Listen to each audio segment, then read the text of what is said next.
You're late, you slowpoke wife. Upon entering my husband Scott's hospital room, his words immediately made me furrow my brows in frustration. It was just a few hours ago that the hospital had informed me of his accident. Despite leaving work early and rushing to this distant hospital, being greeted with insults was disheartening. Looking at Scott lying in the bed, both his legs were cast in plaster, indicating the severity of the accident. It was clear, even to a layman, that he wouldn't be able to walk on his own for a while. Yet, his arms were free, and he crossed them irritably. You're my wife, so it's obvious you should take care of me now that I'm in this state. Or do you dislike the idea, you heartless person? As he shouted, Scott threw a 16-ounce bottle filled with something at me from his bedside. Ouch! Before I could dodge, it struck me right on the forehead. The pain resonated throughout my head, causing me to crouch down involuntarily. Watching this, Scott clapped his hands and let out a crude laugh. Bullseye.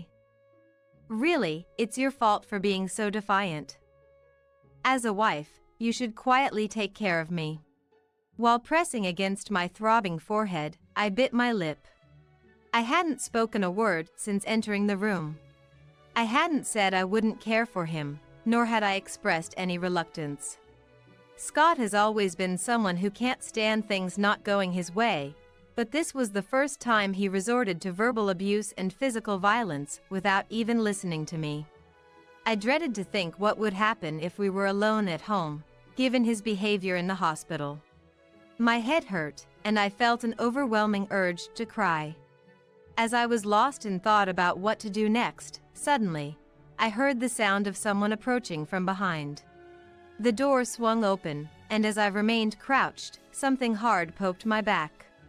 I'm counting on you to take care of me, and the kids too. Turning around, there stood my sister, pushing against my back with her crutches, sporting a grin. My name is Tracy. I am a 30-year-old accountant working at a trading company.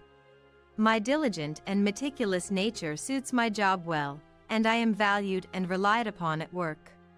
I have a younger sister named Lisa, who is 2 years my junior. Since we were children, our parents have always told me to act responsibly as the elder sister. I became the reliable older sister, leading our family, while Lisa took full advantage of my reliability. Moreover, my mother began to rely excessively on me, a diligent child, and before I knew it, I was handling all household chores and managing the family's schedules. Although I excelled academically, always ranking at the top, my dedication to household chores and studies turned me into someone who is not good at relying on others. In contrast, my pampered sister Lisa grew up to be cunning and good at winning favors. She managed to get toys from our father that I couldn't, and during Christmas gatherings, she became the center of attention among our relatives. Flattered by the attention, Lisa would then ask our parents a question. Hey, who's cuter, me or my sister? Without hesitation, our parents answered. Lisa is obviously the cuter one. Tracy is smart and diligent, but she's plain. I often felt envious and inferior, but since Lisa was also attractive and dependent on me, I couldn't help but find her endearing. As she grew older, however, her behavior became increasingly problematic. She would steal my clothes and accessories, claiming them as her own, and exchange contact information with my friends to hang out with them without me. Yet, when I thought to criticize her, she would say with a smile, "Give this to me. It suits me better, you think so too, right? Or your friends said they have more fun when I'm around," leaving me unable to say anything more. It's true that my sister Lisa wore my favorite clothes better and had more charm, receiving affection from others more easily. Being constantly confronted with this reality by her, I became increasingly filled with feelings of inferiority and jealousy. And because my parents also sided with her, I gradually became isolated even at home. My mother, who loved to enjoy her youth and have fun, always dressed up and went out with my father or friends, never providing me with any support. By the time I graduated from high school, I was treated almost like a maid. When I entered university and subsequently started working a few years later, I attended a company party meant for interdepartmental socializing, invited by a friend from work. That's where I met the man who would become my husband in the future, Scott. Scott worked in a department focused on developing new clients, was quick-witted, and always made conversations lively and enjoyable. Additionally, he was good-looking and popular both inside and outside the company. He was a bit of a show-off, but that only added to his charm. At first, I thought we were worlds apart, but to my surprise, we hit it off over our shared interests in movies and books, and quickly found common ground. After several dates, our relationship progressed to dating. Being with him, who was bright and dependable, gradually unwound the tightly wound persona I had developed from being raised as the responsible eldest daughter. He always treated me with care, making me feel valued as a woman, and as our relationship deepened, I learned to be more dependent on him. It was only by his side that I could open up. Feeling comfortable with someone was a first for me. My desire to support him, who had saved me, and to stay with him forever grew stronger each day. Then, he proposed, and we got engaged. We hardly fought while dating, and I believed we would build a happy family together. The day came for us to visit my parents. My sister Lisa was already married to a bartender named Nick, making my marriage the second in our family. Her marriage had been a whirlwind of events, including pregnancy and hurried preparations, which was still fresh in my memory. I heard she had given birth to their second child by now. They were both still young, so when I asked about them today, she said they were fine being looked after by her in-laws. My father had been living away from home due to work for several years and seldom returned. When Scott and I visited my family, not only my mother but also, unexpectedly, Lisa and her husband Nick were there, and we ended up joining them casually. My mother, who always looked younger than her age, had dressed up even more carefully today, appearing even younger than usual.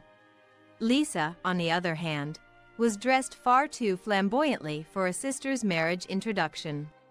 She must have spent a lot of time on her hair, curling it meticulously, and her makeup was elaborately done, enhancing her appearance by 50% more than usual. She wore a see-through blouse that emphasized her chest and a short skirt, which even made me unsure where to look. I wondered if her husband minded her dressing like that, but he seemed not to care. My father couldn't return home due to sudden work, so the meeting went ahead with those present. My mother and sister immediately welcomed Scott for his cheerful and pleasant demeanor. What a neat and proper person. Wow, I didn't expect my sister to snag such a handsome guy. Kind of surprising. Despite their freely spoken thoughts, the introduction went smoothly and amiably.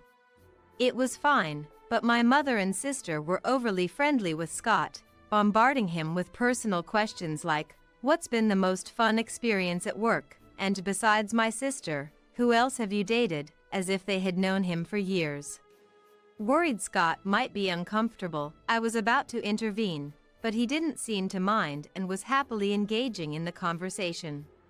Looking at Lisa's husband, he too was contributing to the atmosphere without any awkwardness, intertwining stories of his business trips with his hobbies. I didn't want to hear about his ex-girlfriends, especially not in a marriage meeting. Scott is so funny. I can't believe he decided to marry my overly serious sister. Lisa said something incredibly rude. That's exactly why I chose to marry her.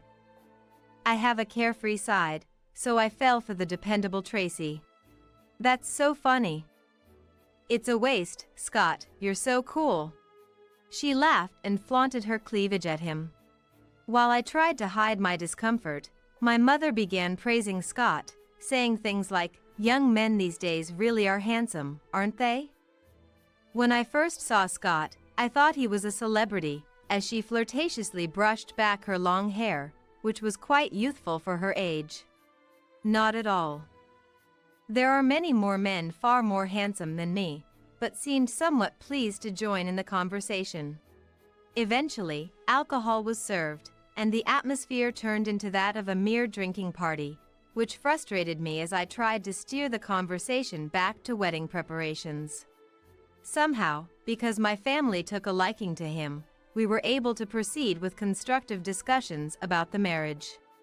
However, the conversation often veered off topic, making it a struggle for me, Tracy, to keep everything on track until the end.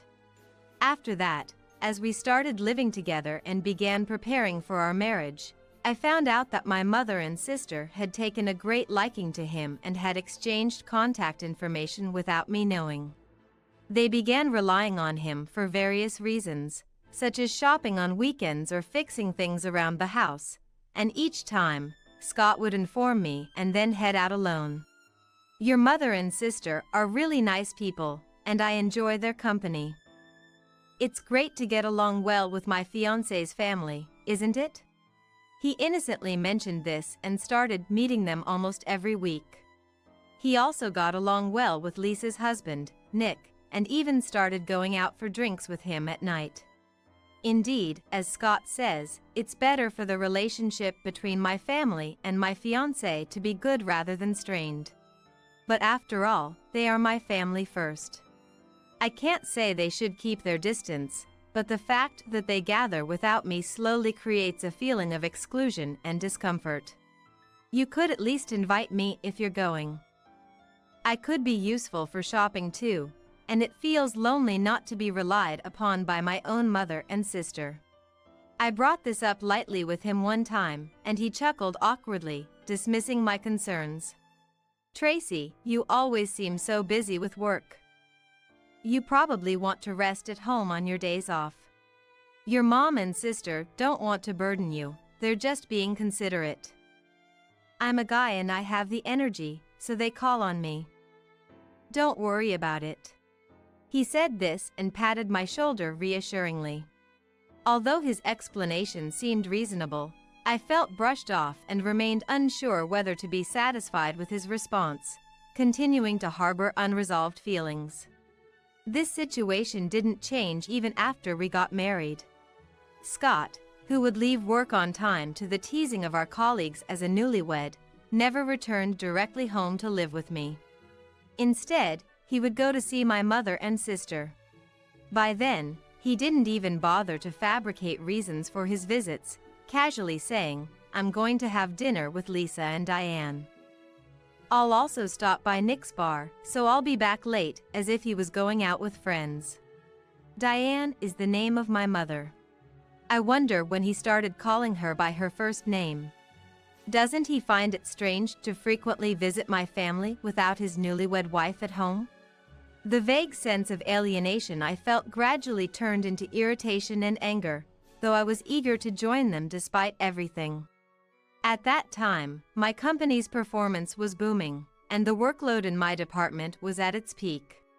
Both my colleagues and I were stuck with daily overtime, far from being able to leave work early for leisure. During nights and weekends, all I could do was rest my exhausted body. Thus, I couldn't find the time to join my husband and my family in their gatherings. This also provided a convenient excuse for them to exclude me under the guise of being considerate of my tiredness. When I reached out to my mother and sister to ask if they had been seeing Scott recently, both confirmed they had. My mother said, "Scott is so kind and thoughtful, he's really been a big help. Talking with him makes me feel younger."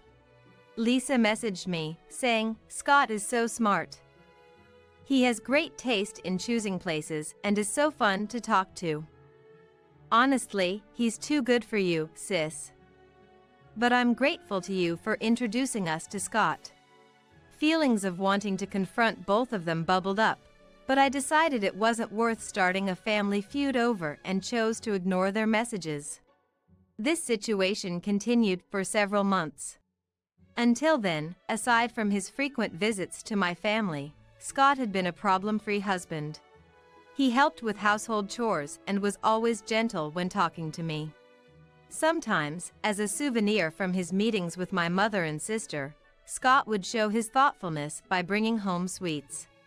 However, his behavior began to change gradually around this time.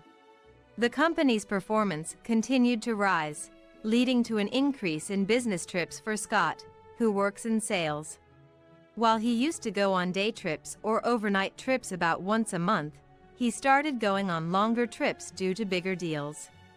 I understood that this was partly due to the company's direction and accepted it, but at the same time, Scott's attitude towards me became increasingly careless day by day. The change from before our marriage was chilling. Once, when he returned from a business trip, he glared at me as if I were an annoyance and sighed heavily as he entered the room. He carelessly threw his jacket aside and instructed me from a distance, "This is dirty, so take it to the cleaners." Previously, he never did such things. When he had requests, he would talk to me face to face, and he would hand things over to me directly. Now, it was as if he was avoiding me, not even coming close. Dragging my tired body from work to do household chores, I felt miserable picking up his jacket. As I was preparing it for the cleaners, Scott's sarcastic voice echoed from afar. "Accounting must be nice. No business trips or entertaining clients, just go home after work's done. No need to suck up to bosses or clients, just finish your own work and that's it. What a leisurely life. Must be nice to have so much free time." His unkind words felt like being stabbed with a knife. Sales has its hardships, and office work has its own. Before our marriage, Scott understood that. Why would he say such a thing? He seemed like a completely different person. Since you have so much free time, you could at least take care of the house properly. Look, the bathroom mirror is a bit dirty. There was also some dust in the entrance. Aren't you slacking off? Then, he started to criticize my housekeeping, something he never did before. I had prepared meals, made sure the bath was ready, and of course, did the laundry and tidied up our clothes every day. Before, Scott would help with household chores, but now, instead of helping, he nitpicked every little thing I couldn't manage to do in our daily life.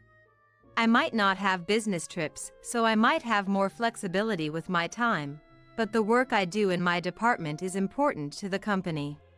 Saying that is disrespectful to me and to others. It's sad to be criticized unilaterally about household matters when we live together. As I approached him to retort, he glared at me with piercing eyes and clicked his tongue loudly. "Did you really come here just to talk back? Such a pain. Your attitude is really not cute at all, and it's tiresome. Don't say things like that. What's gotten into you lately? Your words have been harsh. Are you that tired?" He wasn't always like this. I wanted to believe that. I wanted to convince myself that he was just under a lot of stress from work and that was making him act out of character. Scott spat out. "Yeah, that's right. It's because you're lounging around at home and not cute at all that I don't feel relaxed when I come home. That's not a fair thing to say." Cutting off my response, Scott continued to insult me. "You might not realize it, but you're just too plain. Your makeup is sloppy, your clothes are dull. You're clumsy with men. You lack any charm as a woman. I married you thinking you'd at least be competent at work and household chores, but it's just boring to be with you." I felt as if I had been hit in the head with a huge rock. The impact made everything go dark for a moment, and then tears began to flow. This touched on my insecurities, things that Scott had helped me overcome during our relationship, and thus, were things I never wanted to hear from him. It was an irreparable wound to my heart. Suddenly, I remembered my younger sister asking everyone, "Who's cuter, me or my sister?" The image of her doing so flashed through my mind. After that, Scott quickly finished his bath and went to bed without speaking a single word to me.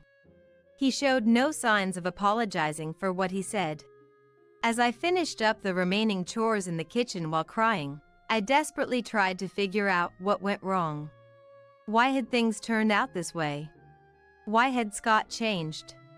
Being busy and stressed is unavoidable. It's true that there might be flaws in my housework. However, what left a deep wound and continued to bother me was my husband Scott's comment that I was not cute.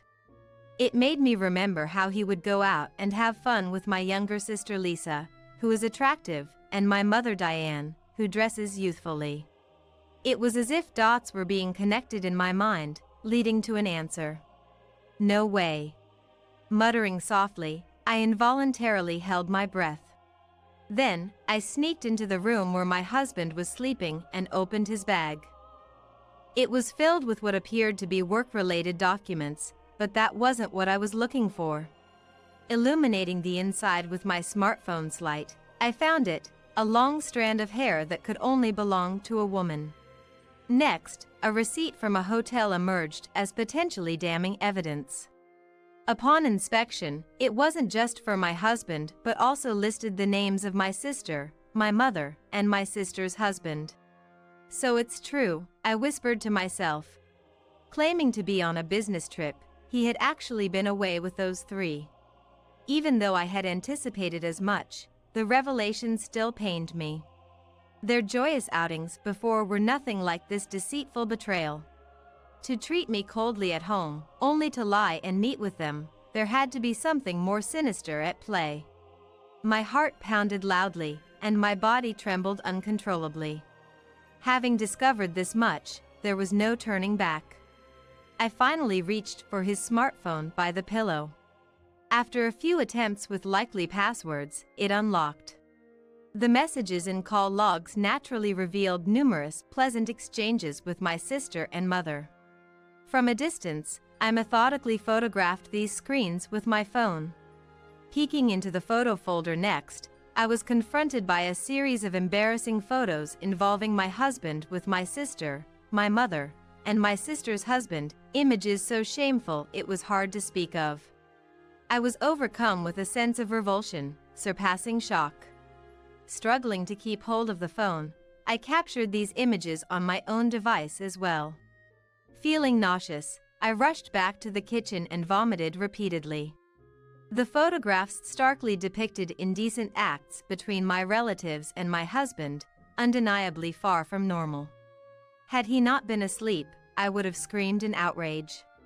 I cried silently, suppressing my voice as I vomited again and again. Where did it all go wrong? Was it wrong to introduce my sister to my husband? Did I choose the wrong partner, or was it my failure to address my sister's unchecked behavior? Frustration and despair muddled my thoughts further. My husband was the first person I truly loved. Despite being introverted and lacking confidence, he taught me the joy of being loved and the pleasure of relying on someone, believing he was my soulmate. Yet, the outcome was unbearably cruel. The happy life I thought we shared was all a lie. My rage towards my sister also surged. From a young age, she took everything from me: family affection, material things. Despite her cuteness and charm, and the way she was spoiled by our parents, I had always forgiven her. I thought her marriage and her doting husband had settled her down. But no more. This time, I cannot forgive. And my mother, too, was appalling. How could she engage in such acts with her daughter's husband and others? While I don't mind her dressing youthfully for her own satisfaction, I never imagined she could be so morally bankrupt. Is my mother still just a young girl, both in appearance and at heart? And she has a husband, my father. This is a betrayal to both me and my father. And my sister's husband, complacently participating in their acts, as if it was normal for his wife to engage with another man? Absurd. Everyone involved was utterly mad. I could have woken my husband to confront and berate him right then and there. However, part of me wondered if there might be a smarter way to handle this. Despite barely sleeping, I went to work the next day. At work, I found time to call the sales department where my husband, Scott, works and got connected to his manager. Pretending it was a work-related call, I began asking about the business trip Scott was supposed to be on. The manager sounded surprised and said, "Business trip? Scott hasn't been on any business trip. He's been off for 3 days citing family issues, but it wasn't related to you, Tracy?" The manager's words confirmed my suspicion that Scott was lying about his whereabouts. I played it off as a misunderstanding and hung up, only to call a certain someone later that night. Scott announced he would be going on another business trip for a few days, likely another lie for a family affair. I couldn't muster a smile. Instead, I saw him off with a stern look. By then, I had already identified a trustworthy lawyer, preparing for the next steps. In the evening, while at work, I received an unexpected call from an out-of-town general hospital. It was unusual to receive a direct call instead of through an app, especially from an unknown number, but I answered. The caller was from the hospital, informing me that a family member had been in an accident. I immediately got permission to leave work early and headed to the hospital. Upon arrival and after speaking with the reception, a nurse escorted me to a specific room. Opening the door, I was greeted with harsh words. "You're late, caregiver. You're so slow and useless." I rushed over as soon as I could. "What do you mean, caregiver?" Feeling anger at his words, I retorted. Looking at my husband lying in the bed, his legs were encased in casts, hinting at the severity of the accident. It was clear even to a layperson that he wouldn't be able to walk on his own for a while. Yet, despite being battered and bruised, he was very much spirited, continuing to berate me. "It's your fault for not being here sooner. You're the worst wife ever. Reflect on your actions." As he yelled, he threw a 16-ounce bottle filled with something at me. Ouch! The bottle hit my head before I could react, causing me pain and shock. Scott laughed mockingly at my discomfort. "Serves you right. Look, I've seriously injured myself, so you better take good care of me from now on." Fuming and unable to move from where I had crouched, someone else entered the room, chiming in with a high-pitched voice. "I'm counting on you to take care of me and the kids too." Turning around, I saw my sister, Lisa, using crutches, smiling mischievously. Confused and furious about their entitlement, I confronted them. "What on earth do you mean?" Scott replied with a smug smile. "Isn't it obvious? We're in this state now and can't return to work, so you've got to take care of us." Lisa added with a smirk. "You'll be taking care of us and the kids from now on, big sis." Not knowing the full extent of what happened, but seeing my sister-in-law and my own husband engaging in an affair, and then for both of them to so nonchalantly say such things was beyond belief. Something finally snapped in my head, and I stepped into the hospital room, yelling from the depths of my soul. "How dare you say such things?" Surprised by my outburst, they looked at me cluelessly. "Who's been fooling around with her sister's husband, huh? Stop playing dumb. I've always let your selfishness slide, Lisa, but involving my husband crosses the line." "What were you thinking?" When I confronted my sister, she made a displeased face for a moment before brushing it off with a sweet tone, saying, "What are you talking about? I don't get it." "You're scary, sis. Besides, it's fine because the kids are always at Nick's parents' place anyway." Then, turning to my husband, she began to whine, I just don't like her. Ignore her. She's always been stubborn and no fun, nothing like you, Lisa. Really makes me wonder why I married her in the first place." Being referred to as her and treated like a common adversary by them both was more than I could bear, prompting me to address my husband next. "Enough from you too. I've gathered enough evidence, so there's no escaping the truth. You've cheated with my sister, which is despicable. Infidelity is one thing, but this is a new low. Scary, aren't you? What evidence? We're victims here, and you're accusing us without a shred of sympathy. You're the worst. Facing my husband's mocking gaze, I confronted him with the evidence of his infidelity that I had captured on my smartphone. I felt guilty for suspecting you, but your behavior was too peculiar to ignore, so I did some digging. As a result, I know everything. Let me reiterate, both of you are truly despicable. It's revolting. Who do you think would care for people like you? After firmly stating my piece, I turned on my heel and left the hospital room.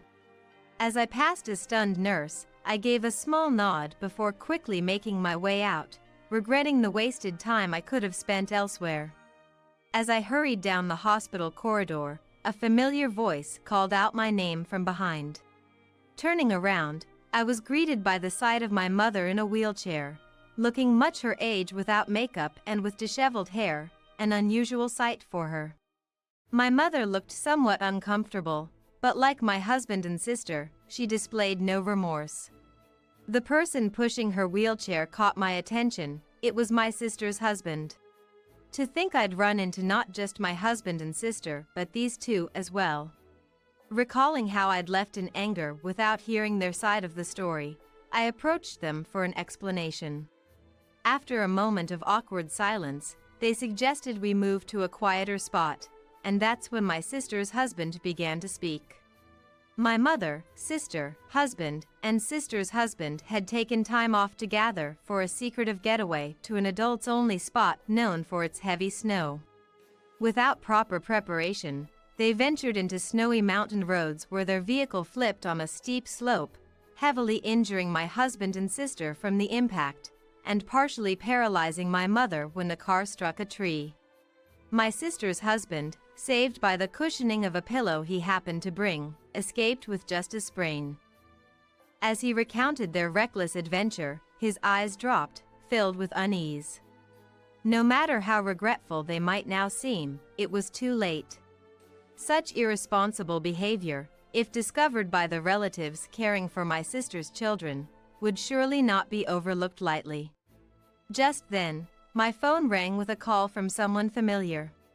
After taking the call, I requested a nurse to gather the four in one room.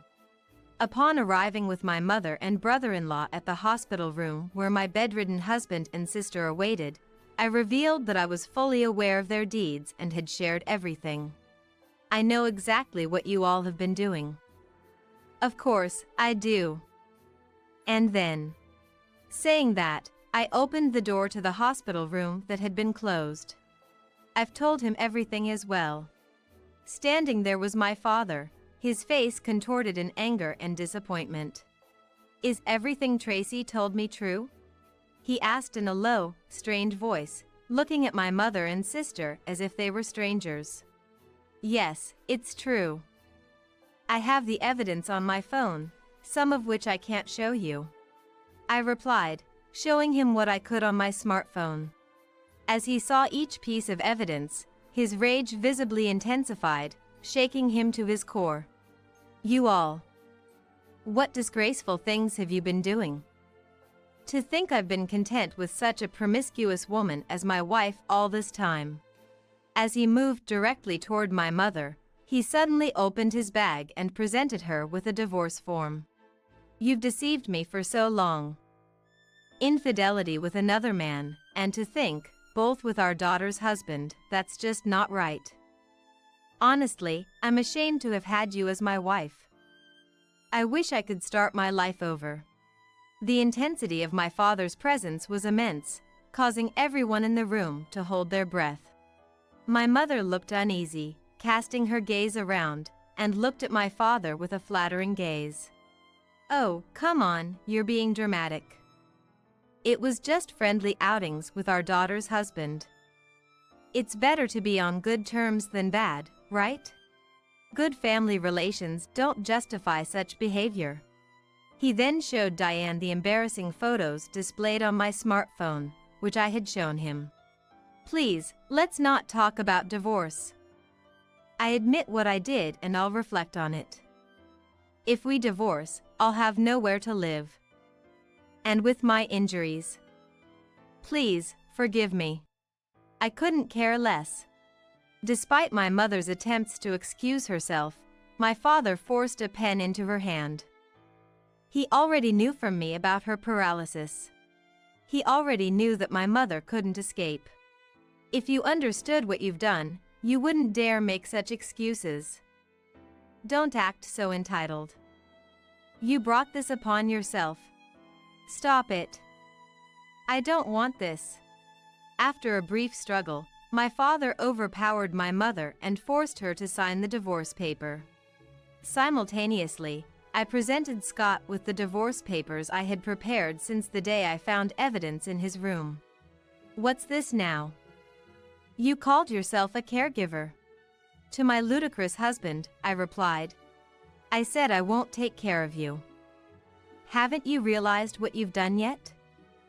Just like I showed Dad, all the evidence is saved.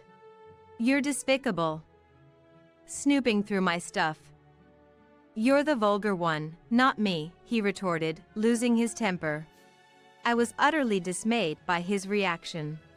Don't say anything more absurd. I never want anything to do with such low-life individuals again. Once this divorce paper is filed, I'll leave the house immediately. And since this is a grave misconduct, I'll be seeking compensation. From you, Lisa, as well. Lisa grimaced deeply at the mention of compensation, a discussion already underway with my lawyer. The official amount will likely be determined soon. Lisa's husband, who had been a passive observer, now appeared relieved, thinking he was out of the woods regarding divorce or compensation. He was complicit in the domestic affair, making him equally guilty in my eyes. I turned to him and stated plainly, "You seem to enjoy dragging us into your fun. From now on, their care and responsibilities fall on you." Hearing this, his relaxed demeanor vanished and his face turned pale. Also, I've recorded this entire conversation in the room. Should anything arise, it'll serve as evidence. Thank you. With that final cold remark, I left the room, followed closely by my father. Without speaking, my father and I walked together to the station, overwhelmed with a mix of regret and sadness. Left in the hospital were 4 morally bankrupt individuals, now burdened with injuries, compensation, and caregiving responsibilities as supposed to be. I promptly filed the divorce papers and moved out of the apartment I shared with my ex-husband. After staying with friends for a while, I started moving on with my life. Upon explaining my situation to my company within a reasonable scope, I was transferred to a better location due to my reliable work history and trustworthiness. I quickly adapted to my new job, earning the trust and making friends, enjoying my weekends and holidays once again. Since the accident up until now, my life has improved significantly, as if the difficult days after getting married were a lie. I've been in touch with my father a bit since we parted ways in silence that day. After filing for divorce from my mother, he returned to his single assignment location and seems to be working there as usual. It appears my mother reached out to him about medical expenses and living costs, but each time, he firmly refused to engage with her, saying he wouldn't deal with her anymore. At one point, my mother even contacted his workplace begging for money. At his limit, my father threatened, "If you keep harassing me, I'll sue you for adultery damages." Fearing further debt, my mother ceased contact thereafter. My ex-husband Scott ended up returning to his parents' house until his injuries healed. However, since I had sent the compensation claim to his parents' house, anticipating this, the whole story of the injury came out, and needless to say, his parents were furious. Once healed, Scott was disowned and kicked out of the house. Burdened with the repayment of compensation, He rented a cheap apartment and tried to return to work, but faced continuous scorn at his workplace due to the domestic infidelity scandal, eventually leading to his resignation. Effectively, it was as if he was fired. Since then, despite ongoing job searches, he hasn't found stable employment and has been covering his living expenses and compensation payments through a low-paying warehouse job. As for Lisa and her husband and their children, the conclusion was that Lisa lost custody of her children to her in-laws. The claim for compensation exposed their actions to her husband's family, who, deeply contemptuous of them, decided they couldn't entrust the children to Lisa.